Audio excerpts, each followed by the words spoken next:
Hello everyone, आप सभी का स्वागत है हमारे चैनल में जिसका नाम है सेल्फ लर्निंग।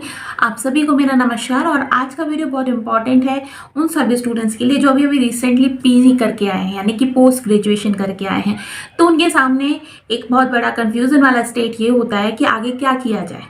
अगर आप किसी और फील्ड में जाना चाहते हैं, जैसे दूसरी अलग अलग मैनेजमेंट की फील्ड होती हैं, बिजनेस की फील्ड्स होती हैं, उनमें जाना चाहते हैं तो अलग ऑप्शन है।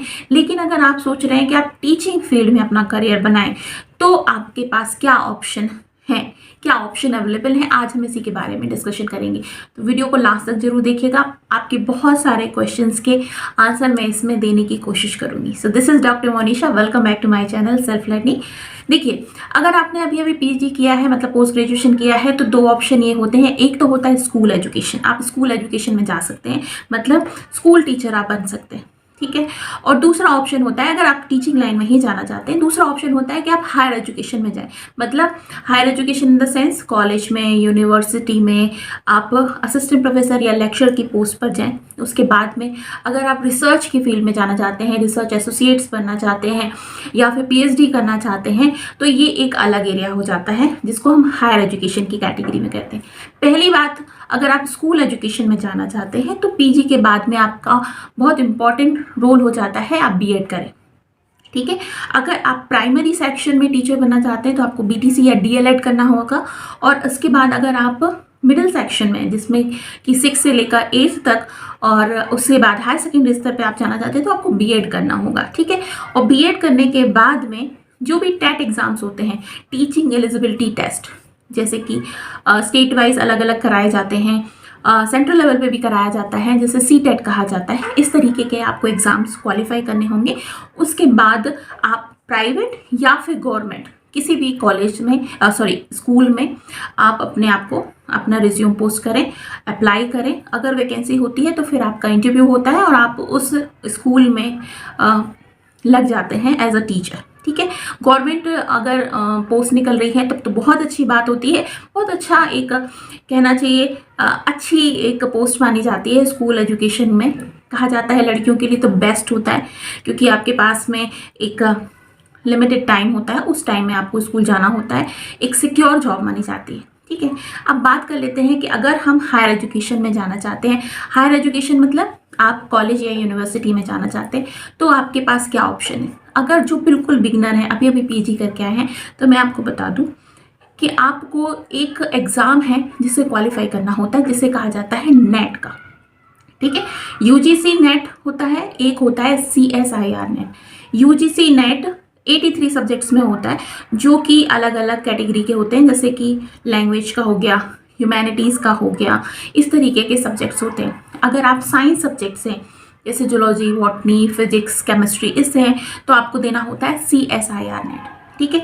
तो इस तरीके से आप यूजीसी नेट या CSIR नेट को देंगे, नेट क्वालिफाई हो जाते हैं आप, तो फिर आपको चांस मिलता है हायर एजुकेशन में टीचिंग करने का। और अगर आप उसी कैटेगरी में JRF का एग्ज़ाम भी क्लियर कर लेते हैं तो फिर आपको मौका मिलता है रिसर्च की फील्ड में आगे जाने का। फिर आप उस फील्ड में आगे जा सकते हैं, रिसर्च कर सकते हैं, पीएचडी कर सकते हैं, एसोसिएट बन सकते हैं, साइंटिस्ट बन सकते हैं, मतलब इस फील्ड में आप जा सकते हैं।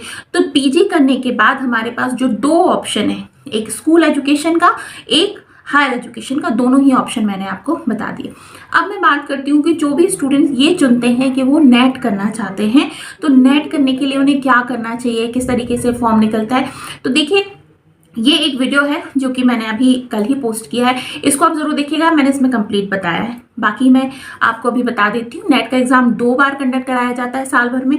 NTA जो संस्था है, नेशनल टेस्टिंग एजेंसी, इस एग्जाम को कंडक्ट कराती है। 2 बार होता है, मतलब जून में होता है और उसके बाद में दिसंबर में होता है।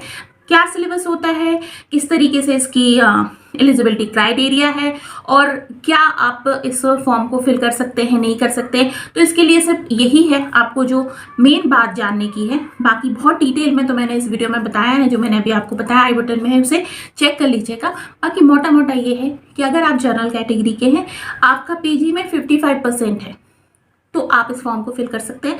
अगर आप SC ST OBC या EWS कैटेगरी में आते हैं, तो अगर आपका SC ST OBC कैटेगरी में आते हैं और आपका 50% है, तो आप इस फॉर्म को फिल कर सकते हैं। और इस फॉर्म को फिल करने के बाद में आपको एग्ज़ाम देना होता है। एग्ज़ाम में 2 पेपर होते हैं। पहला पेपर होता है पेपर 1 का, जो कि जनरल एप्टीट्यूड का होता है, जिसमें आपको teaching aptitude, research aptitude, reasoning, mathematics, data interpretation, comprehension, इस तरीके के 10 यूनिट होते हैं जिसमें आपको एग्ज़ाम देना होता है। दूसरा पेपर होता है आपका सब्जेक्ट का, जिसमें आपने पीजी किया हुआ है। टोटल मिला के 300 नंबर होते हैं, उसमें आपको क्वालिफाई करना होता है। ये एक एलिजिबिलिटी टेस्ट है। इसका मतलब ये नहीं है कि क्वालिफाइंग सब्जेक्ट है, नहीं, आपको एलिजिबल बताना है अपने आप को। तो एलिजिबिलिटी टेस्ट है, तो आपको अगर आप जनरल कैटेगरी के हैं तो 40%, और अगर SC ST OBC कैटेगरी के तो 35%। मिनिमम इतना तो आपको लेकर ही आना है। लेकिन इसके बाद मेरिट बनती है। मेरिट बनने के बाद में जो टॉप 6% स्टूडेंट होते हैं उनका नेट क्वालिफाई होता है। ठीक है, तो ये सब कुछ आपको जानना बहुत ज़रूरी है। इसको बहुत डिटेल में मैंने समझाया है, तो आप इस वीडियो को ज़रूर देखिएगा जिससे आपके सारे डाउट्स क्लियर हो जाए। अब ये बताऊं मैं, नेट बहुत लोग कहते रहते हैं नेट का एग्ज़ाम, क्या ज़रूरत है नेट के एग्ज़ाम की? बिना नेट के एग्ज़ाम के क्या यूनिवर्सिटीज़ में या कॉलेज में आप प्रोफेसर या असिस्टेंट प्रोफेसर नहीं बन सकते? तो जी हाँ, आप नहीं बन सकते। क्यों? क्योंकि नेट का एग्ज़ाम एक तरीके से एलिजिबिलिटी क्राइटेरिया आपका फिक्स कर देता है, क्योंकि न्यू एजुकेशन पॉलिसी में अभी ये बात बिल्कुल डिक्लेयर कर दी गई है कि अगर आप असिस्टेंट प्रोफेसर बनना चाहते हैं तो जो मिनिमम क्वालिफिकेशन है वो होनी चाहिए, होगी आपकी नेट का एग्ज़ाम आपने क्वालिफाई किया है या नहीं। तो जो भी स्टूडेंट्स इस फील्ड में जाना चाहते हैं, मतलब कॉलेज और हायर एजुकेशन की फील्ड में जाना चाहते हैं, तो ये टारगेट कर लीजिए कि पीजी करने के बाद में आपको नेट करना है।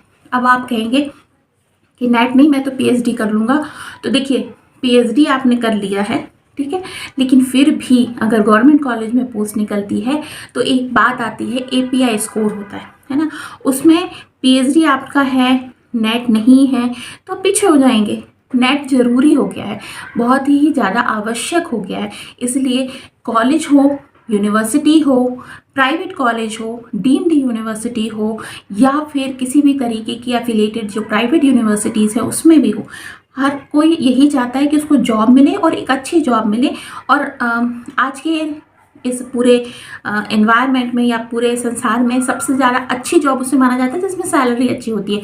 तो असिस्टेंट प्रोफेसर की जो सैलरी है वो बहुत अच्छी सैलरी होती है, एक तरीके से IAS ऑफिसर की सैलरी से भी ज़्यादा अच्छी होती है अगर आपको गवर्नमेंट यूनिवर्सिटीज़ में आपको असिस्टेंट प्रोफेसर की जॉब मिल गई। तो एक अच्छा मोटिवेशन आपके सामने होता है। तो आपको कोशिश यही करना चाहिए कि अगर आपने अभी पीजी किया है तो नेट का एग्ज़ाम क्वालिफाई करने के लिए आप तैयारी करें। साल भर में 2 बार एग्ज़ाम होता है। अब जून के लिए जो फॉर्म है वो अप्रैल तक आएंगे। डेट अनाउंस कर दी गई है 10 से लेकर 21, जो जून का मंथ है 10 से लेकर 21 तारीख के बीच में आपके एग्ज़ाम होंगे। तो एग्ज़ाम की डेट अनाउंस है, और अभी पिछले 2 या 3 साइकिल से ये देखा जा रहा है जो डेट अनाउंस की जाती है उसी में आपके एग्ज़ाम होते हैं।